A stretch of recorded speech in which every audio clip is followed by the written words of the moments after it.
Добар ден, почитувани, вие следите на новата епизода на магазинот за родителство 0+ месеци на телевизија Телма. Вела дека крвната слика е показател на детското здравје. Па колку често треба да се проверува крвната слика кај детето и кога треба да се направи првата анализа на крвта кај бебето. Дали на децата треба да им се земе крв за крвна анализа секогаш кога тие ќе се разболат. Што покажува крвната слика? Дали може да се направи дистинкција помеѓу вирусна и бактериска инфекција? За најчестата анализа во педијатријата денеска разговараме со професор доктор Александар Сајковски, педијатар. Разговорот ќе го проследите веднаш по рекламите.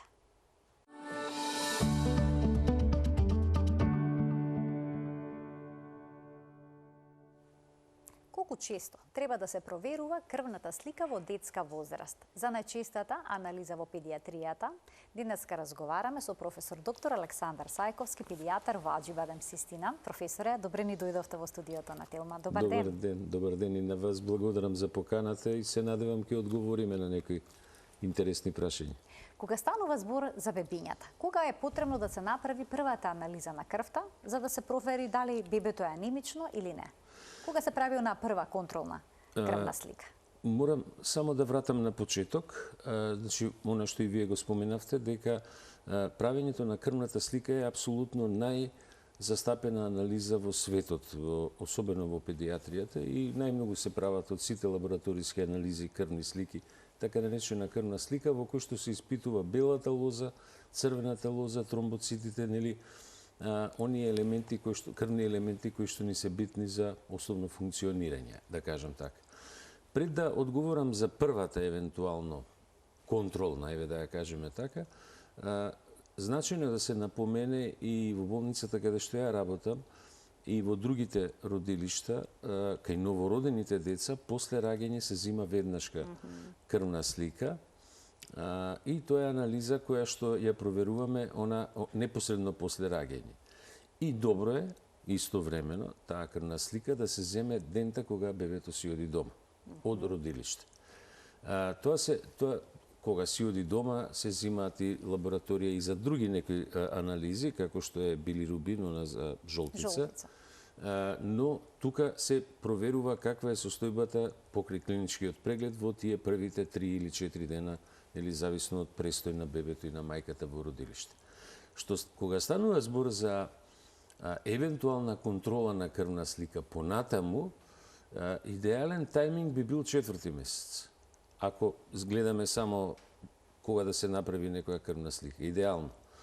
Но морам да напоменам дека често пати, да кажам, дали родителите или, например, во центрите за вакцинација, кога детето треба да ја прими дитепер вакцината, дитепер полио, па и ротавирусната вакцина, се случува да се зимаат крвни слики и порано од тоа. По принципи не мора да се зимаат. Мислам, ние на крај на денот и кога одат децата на вакцина, контраиндикација за тие вакцини нема. Едино се одлага за кратко, ако детето е болно, а ако е болно, ќе се види и клинички, не мора да се прави лабораторија. Значи, пред вакцинација нема потреба да се направи контролна крвна слика? Не, апсолутно нема. Мислам, видите, реално нема потреба. Нема потреба да се излагаат и бебето и родителите на трауми и на финансиски трошоци. Реално. Затоа што крвната слика може да биде детето анемично, да кажеме, но тоа не е контраиндикација да прими вакцина. Значи анемијата не е контраиндикација, бидејќи некогаш родителите токму тоа го анализираат. Ќе забележат дека хемоглобинот е намален и велат ајде да почекаме. Па не, нема потреба, вистина. Мислам, затоа што и самата анемија, еве да ја гледаме као така, да речеме, и да е малку присутна и да е малку паднат хемоглобинот, апсолутно вакцината може да се даде и да се спроведе без никаков проблем. Професоре, некаде околу 4-тиот или пак 6-тиот месец се прави она крвна слика за проверка на железото, тоа е период кога всушност се јавува она физиолошка анемија кај бебето. Што значи тоа физиолошка анемија? И кои вредности на хемоглобинот во тој период се прифатливи? Тука има неколку точки. Вие ги загатнавте, а се вистина многу интересни. Знаете зошто? не мора да се фиксираме 6 месец или 4 месец, значи физички да се фиксираме. У кој смисол зборам? Ако детето доаѓа редовно на контроли, ако детето во тек на првата година, идеалната опција, зборам за првата година од животот, идеална опција е бебето да се однесе на педијатар еднаш месечно. Значи крајот на први месец, крај на втори, крај на трети, нели до возраст од година дена. Педијатарот кој што го прати развојот и мери висина, тежина, обем на глава, граден кош и така натаму се она што е потребно за да се процени растот, може да процени дали е потребно да се направи крвна слика или не, порано или покасно. Дали треба да се прави контролна крвна слика или не, зборам, еднаш направена па да се направи контрола. Во случај да не се прават тие контроли редовно, тогаш, да кажеме, може да се очекува само иницијативно родителите да направат негде на возраст меѓу 4 и 6 месеци. Меѓутоа, крајно гледано, не е само да ја направите крвната слика. Крвната слика содржи неколку повеќе елементи. Ние со нејзе ја испитуваме црвената лоза, нели збориме црвените крвни зрнца со елементи со хемоглобин, број на црвени крвни зрнца, хематокрит, има и таму други одредени калкулативни параметри. Се испитува белата лоза, тоа се леукоцитите и тромбоцитите, вака по кратко кажано, ајде да кажам поедноставно кажано. Меѓутоа, и да се појави дете како што е паднат хемоглобинот, тоа не значи дека треба одма да се стави на железо. Затоа што хемоглобинот може да падне од многу причини. Може да падне заради нееднаквост, например, самите еритроцити, црвените крвни зрнца да не се еднакви. Може да падне заради не само недостаток на железо, може да има недостаток на витамин B12, недостаток на фолна киселина, недостаток на протеини кои го трансферираат железото. Значи, кога ќе се појави анемија, моја навистина голема препорука до родителите, било колку да е паднат хемоглобинот, значи не почнувате одма со железо, направете консултација со педијатриски хематолог или со адултен хематолог кај возрастните, нели? Не е само, што би рекле народски, да се клюкаме со суплементи или да речеме со железо, и може да се случи да не се коригира крвната слика, затоа што не се внесени, например, може да има недостаток паралелен на фолна киселина, да речем. И ако не внесете фолна киселина, джабе го внесувате железото. Така да, било која анемија треба да е добро проверена зошто се појавува. Впрочем, Македонија е земја во која што имаме и вродени анемии, и наследни анемии одредени, на крај на денот и тоа треба да се провери, да не е нешто такво. Дали кај бебињата што се хранат само со мајчино млеко почесто се јавува анемија, отколку кај оние кои што се исхрануваат со млечна формула? Па, мајчиното млеко по принцип ги содржи сите компоненти што му требаат на бебето. Мајчиното млеко не е дека бебето што е доено и што е квалитетно доено, во смисол квалитетно зборам хрането со онаа динамика и ритам како што треба, нема да развие анемија. Зборам чисто од аспект на исхрана. Меѓутоа, бебињата кои што ќе бидат ставени на некои други типови на млека, чак и формулите се прават со обид да се приближат колку може повеќе до мајчиното млеко. Тие никогаш не се исти, нормално.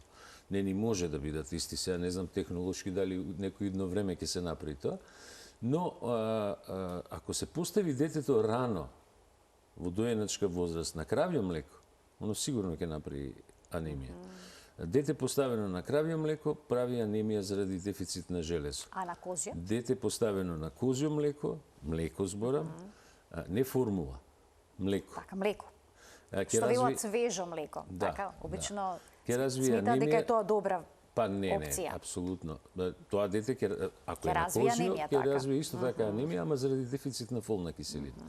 Тоа е затоа што е, мислам, природата е релативно едноставна, знаете како, само треба да ја следиме. Кравјето млеко е генерално неменето за телиња, не за луѓе, не за деца, така и козјото. И сега, кога немало формули во минатото, ако се вратите 70, 80, 100 години уназад, кога немало млечни формули за бебињата, тогаш се користело кравјето млеко како двотретинско кравје млеко нели, две Ги третини разредувале. млеко, се разредувало со вода. Меѓутоа и тогаш децата развивале анемија заради недостаток на железо.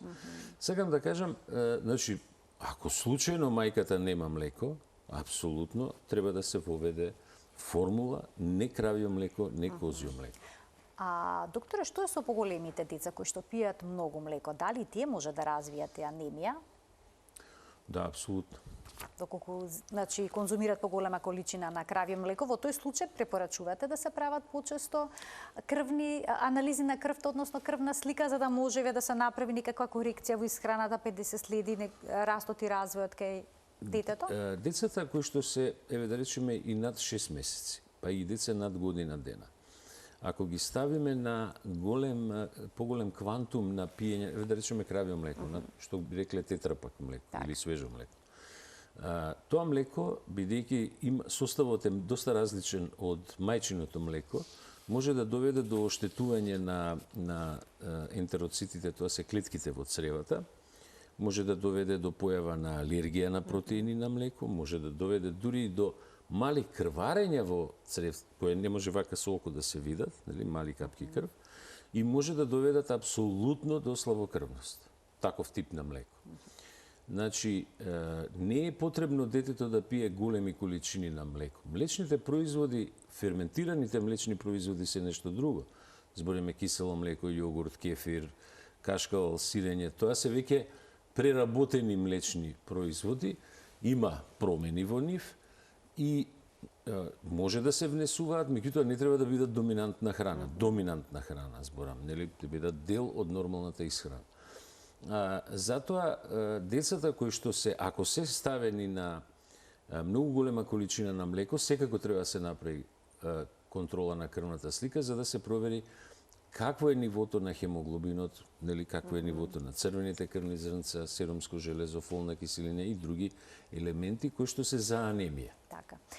Професоре, кога се децата болни, кога ќе се јават првите знаци на настинка или пак некоја горно-респираторна инфекција, обично веднаш родителите одлучуваат да направат крвна слика.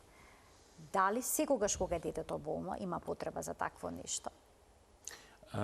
Не е секогаш потребно. Може да се направи, но не е секогаш потребно. Тоа треба да е проценка на педијатарот кој што го следи бебето. Знаете зошто? Ние, наједноставно кажано, не лекуваме резултати. Лекуваме деца. Значи, резултатите може да бидат вариабилни.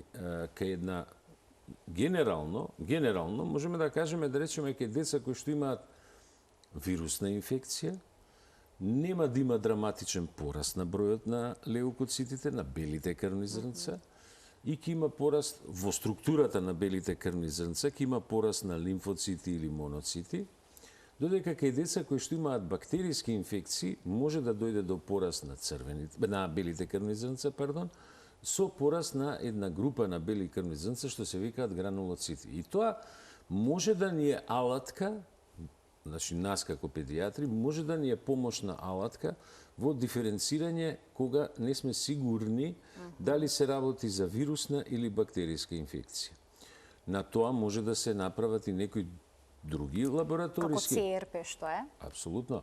ЦРП-то е маркер кој што ни покажува дали имаме бактериска инфекција. Тој битно расте кај деца со бактериски инфекции. Има и други маркери, како што е прокалцитонин, сега да не ги замараме гледачите, кои што побрзо реагираат. Меѓутоа, главниот проблем кај нашите родители е што кога детето ќе качи 38 температура, родителите прават крвна слика и ЦРП во првите пола сат. Така фигуративно го кажувам, пола сат. Да. Баш така. Не треба веднаш, треба да се остави. Колку? Колку да се почека? Јас повеќе пати мислам дека сум зборил во вашето студио, значи имуниот систем на децата и на возрастните, ама на децата е многу интересен. Тој така наречен неспецифичен имунитет е многу моќен, многу јак. И кога ќе дојде до една инфекција, кога телесната температура ќе дојде до 38,5, тоа е стимуланс да се ослободат повеќе од 3 милиарди леукоцити кои што ќе отидат на местото на инфекцијата. И сега тоа се случува во првите 4 до 6 часа од покачување на температурата над 38,5. Затоа именно крвната слика многу зависи кога ќе ја направиме. Дали во првите фигуративно, па ќе речем пола сат, 1 сат од качување на температура или не. Најдобро е да поминат барем 12 часа, најдобро 12 до 24, тука некаде, па евентуално да се испита нивото на тој CRP, тој C-реактивен протеин што го викаме, кој што може да порасне кај деца кои што се со бактериски инфекции. Родителите обично се обидуваат да ја толкуваат крвната слика, особено белите крвни клетки, односно на леукоцитарна формула. Па можат ли мама и тато да протолкуваат? Па, по принцип, ја не би им советувал. Одма ќе ви кажем, затоа што од една многу едноставна причина. Знаете зошто? Ние имаме состојби клинички каде што може да личат дека се бактериски инфекции, а во основа да е вирусни.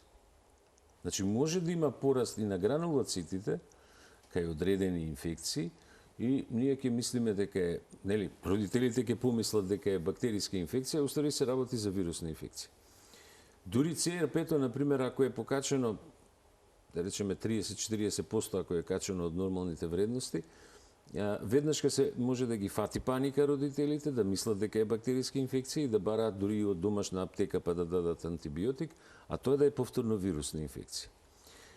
Тоа, зашто не им советувам? Сепак, мора да се свати дека и крвната слика, и CRP-то, и целата лабораторија ни е само помошна алатка на она што се вика преглед и она што се вика како изгледа детето. Клинички како изгледа.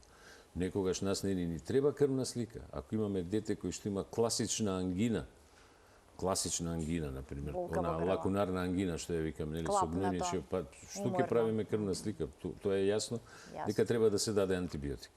Ќе ги вклучиме и гледачите од овој момент. Почитувани, емисијата е контактна, можете да се јавите и да поставите прашање. Одговор ќе даде доктор Александар Сајковски, педијатар во Аџи Бадем Систина. Професор, има ли потреба да се прави една лабораториска анализа која што понекогаш родителите ја бараат и е поврзана со инфекции со стрептокока? АСТ? Да. Тоа е навистина една анализа која долго време ја користевме и ја користиме и денеска нормално. Долго време ја користевме, меѓутоа треба да имат предвид секогаш родителите дека има повеќе типови на стрептококи. И има стрептококи кои што може да, секој стрептокок од тие кои што може да го нападнат човекот, односно детето, може да направат инфекција, може да направат и значајна инфекција. Меѓутоа, не сите стрептококи, особено за нас е најопасен, да речем на некој начин, тој бета-хемолитичен стрептокок што го велиме, по старата номенклатура, затоа го кажувам тоа да го знаат родителите, затоа што он може да направи реуматска треска. Значи, една доста озбилна компликација.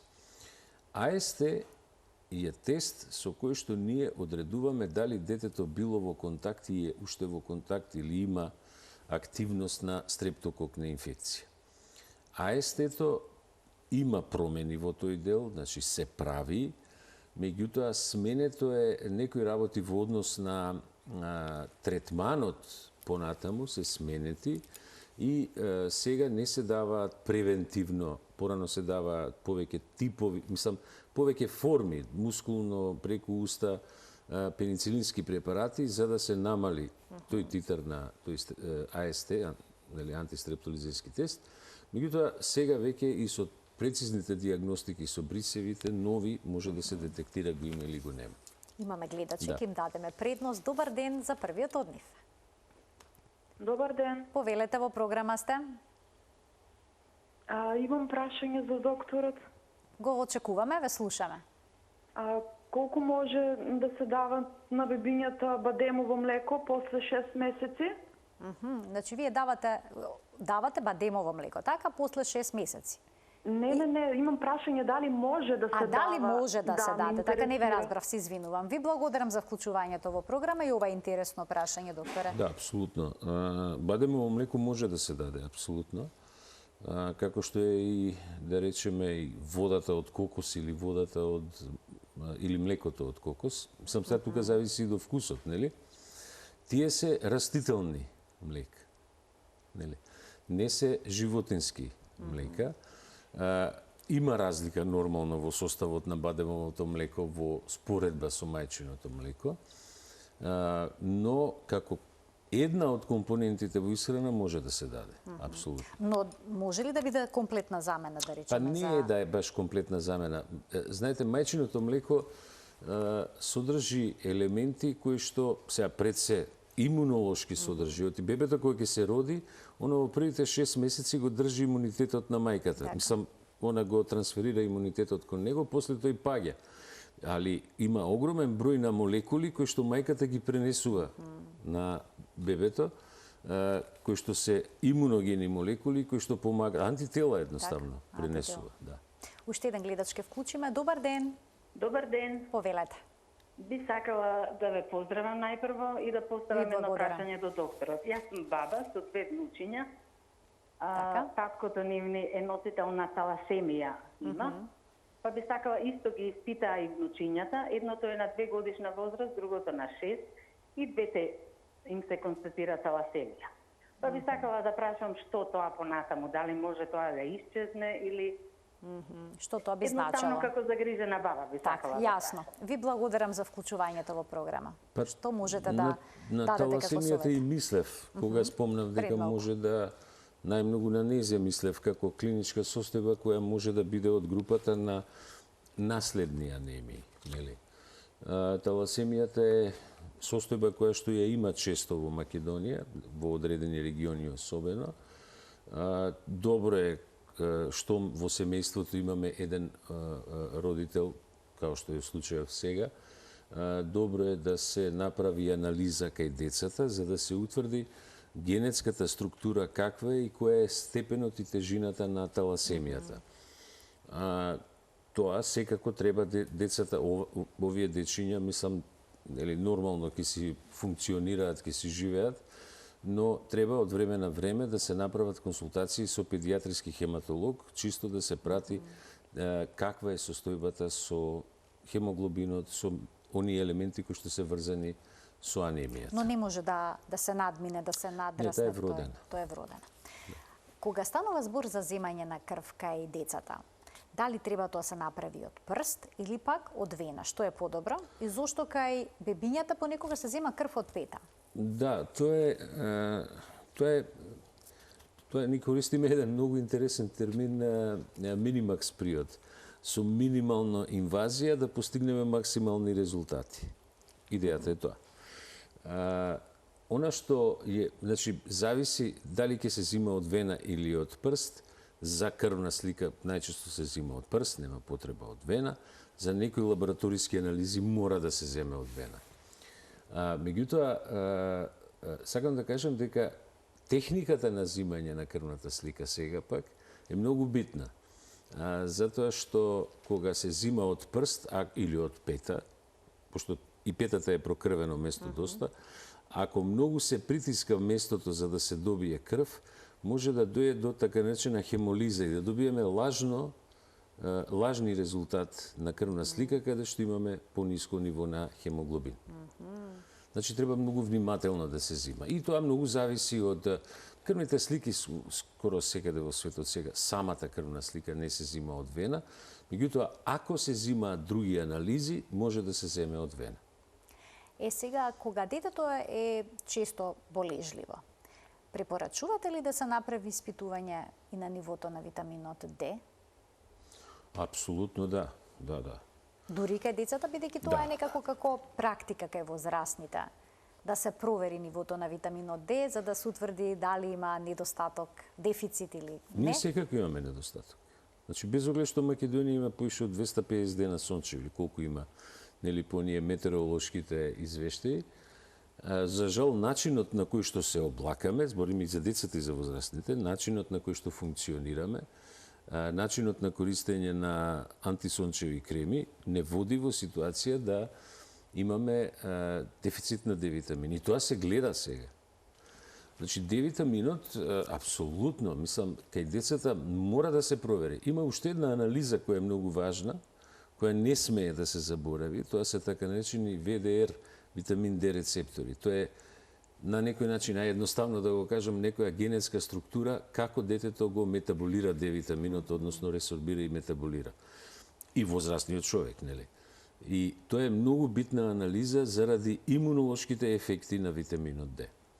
Инаку витаминот D во последната книга на Харвардова книга по фармакологија е влезен во еден од 11 поточно имуномодулатори, односно имуностимулатори, за кои што е докажано дека има имуногено својство и помага во развивање на и заштита од одредени инфекции. Ни предстојат топли летни денови.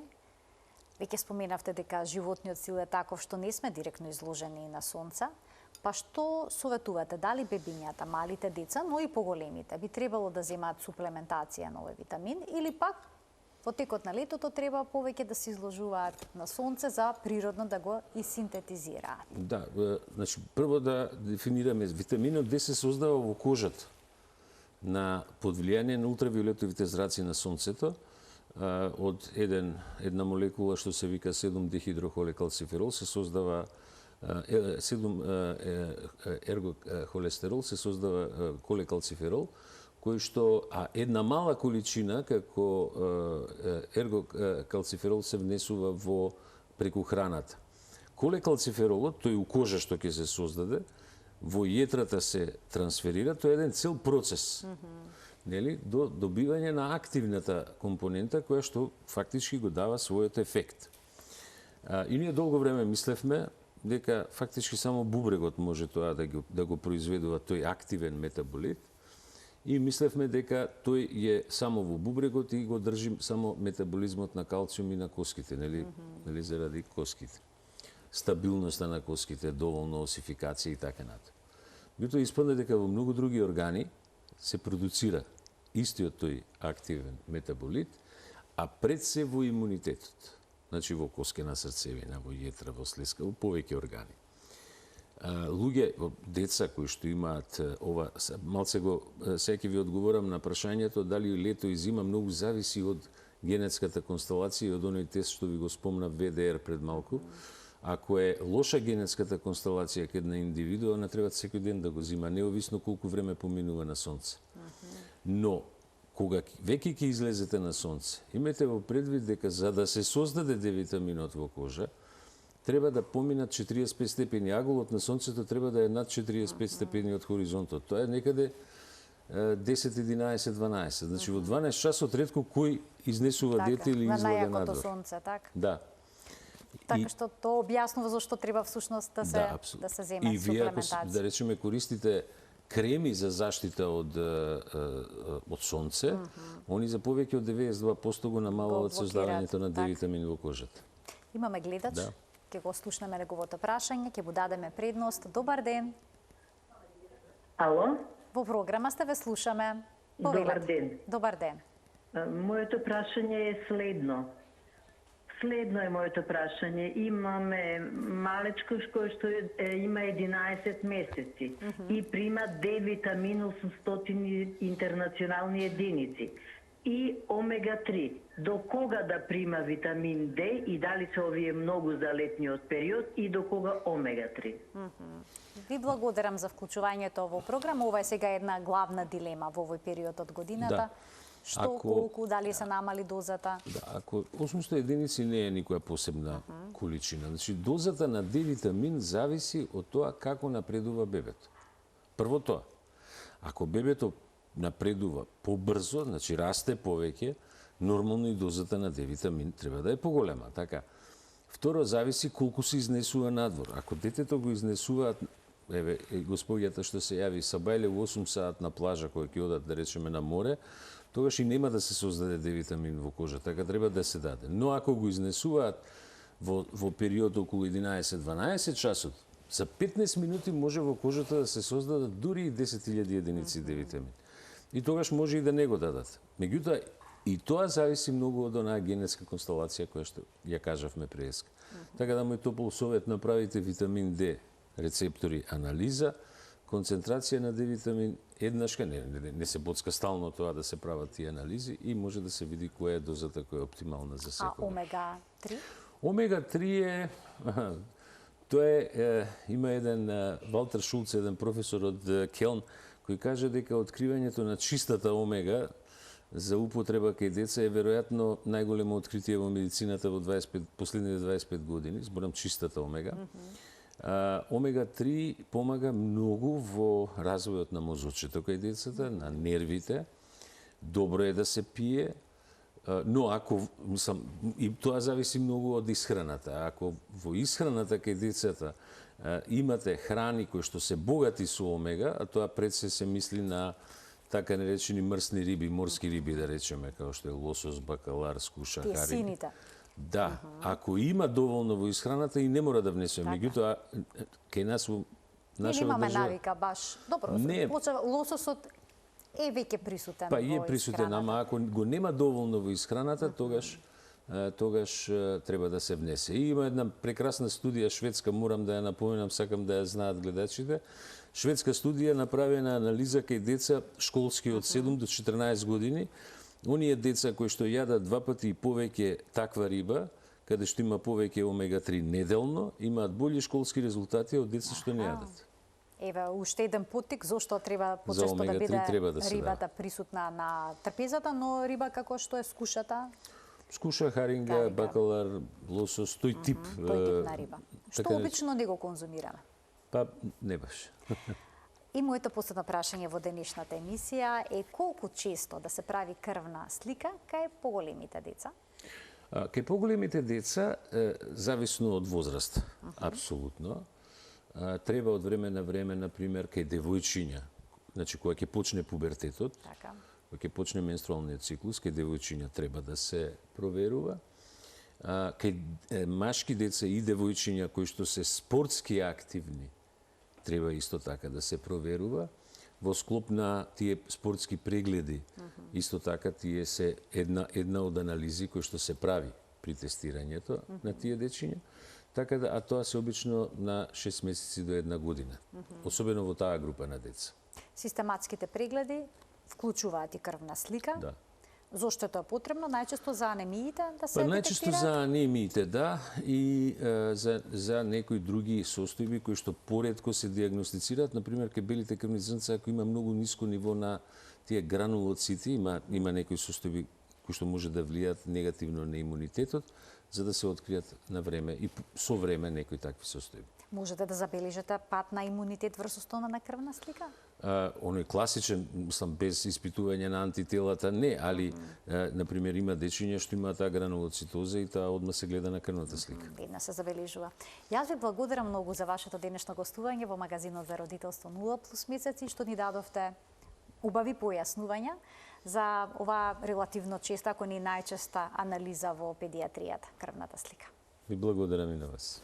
Почитувани, ово беше се во денешната емисија. Доктор Александар Сајковски, педијатар, беше нашиот гостин. Ви благодарам за вниманието со кое што не следевте. Ви посакувам пријатен ден.